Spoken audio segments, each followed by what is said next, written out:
Today, I'm going to take you through the step-by-step process on how to change the anode rod in your RV's water heater. Now, a telltale sign the rod needs to be replaced is odorous or discolored water. And most manufacturers recommend inspecting your anode rod annually and replacing it when it's less than 75% of its original size. An anode rod is generally aluminum and by nature is meant to be sacrificial. If your water heater doesn't use an anode rod, it's because the tank is made of aluminum rather than steel. All right, let's get into the actual process.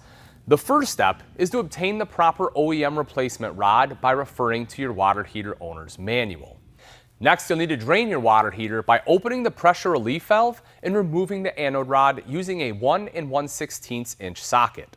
For step-by-step instructions on how to do this, I highly recommend watching our video on the topic, which shows you exactly how it's done.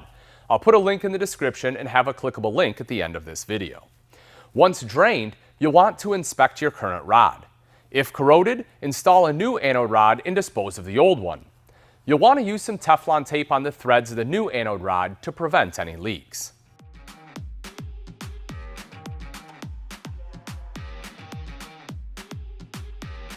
Lastly, ensure your pressure relief valve is closed before turning on your water heater again.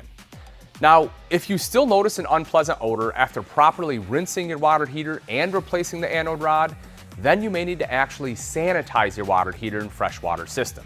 I'll put that video for you here. And that's all there is to it, folks.